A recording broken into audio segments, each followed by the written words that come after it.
September 1941. Churchwood, Hertfordshire, England. There was a thief in Churchwood. "He's struck again, madam," Suki announced. "What has he taken this time?" "The same as before. A full pint of milk. He left this behind." Naomi's little maid held up a posy of greenery, bound together with ivy.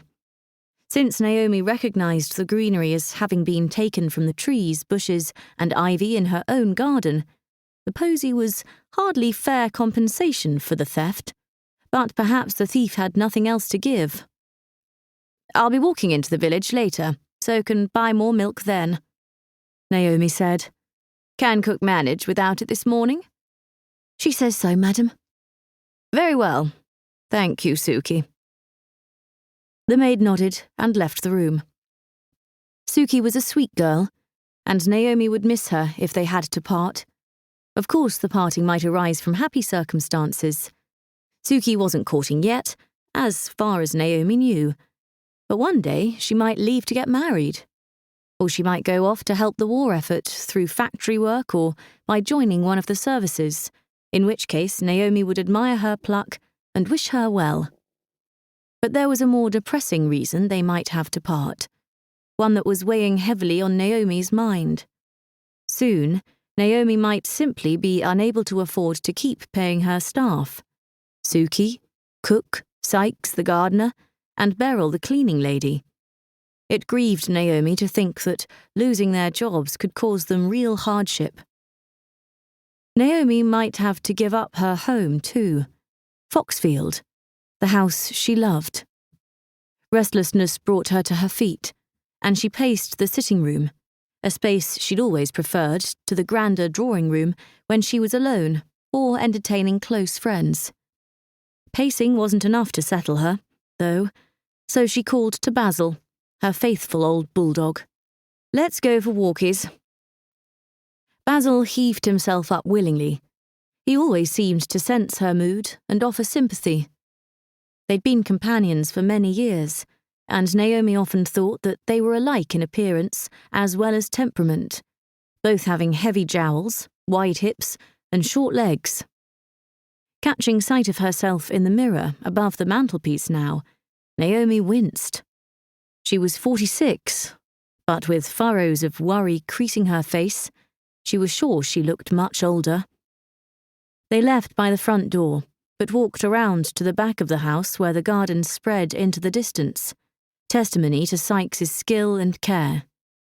There were 2 acres of them in total, comprising green lawns, herbaceous borders, a walkway where roses grew in beds throughout the summer, and a pergola that was festooned in wisteria in May and June. As well, there were trees, magnificent trees, tall noble oaks, sycamores, horse chestnuts, copper beeches, cedars, laurels. The approach of autumn was beginning to turn some of the leaves from green to yellow, and soon the trees would be ablaze with oranges, reds and russets too. How beautiful it all was. Of course, Sykes had also created a Dig for Victory vegetable patch at the far end. It was doing well, providing fresh vegetables for the house, and often a surplus which Naomi gave away to Churchwood's needier families. Turning, she looked up at the house itself. Foxfield had been built in Victorian times, with some later additions. It wasn't the most classically graceful house, perhaps, but the red bricks had grown venerable with age, and there was an air of comfort about it. Whatever its architectural merits, it was home. For more than a quarter of a century, it had been home. The letter she'd received last week from Messrs. Goodison and Bright, solicitors of Lincoln's Inn Fields, London, came into Naomi's mind. "Dear Mrs. Harrington, I write to confirm your appointment with Sir Ambrose Goodison on Thursday, the 11th of September at 2 o'clock. Nervousness crumpled Naomi's stomach like a sheet of old newspaper. "Don't imagine I'll be generous if we have to divide our assets," Alexander had warned. "Divorce me, and you may lose Foxfield." He'd want her to lose it because he knew how much she loved it. and he was a vindictive man.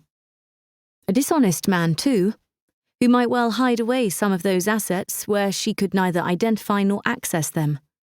Naomi could trust Alexander to play fair no more than she could trust a cobra. But even so, she'd answered him boldly. "If losing it is the price I have to pay for breaking free from you, I'll pay it gladly," she'd told him. Fighting talk. But, oh dear, she hoped it wouldn't come to that.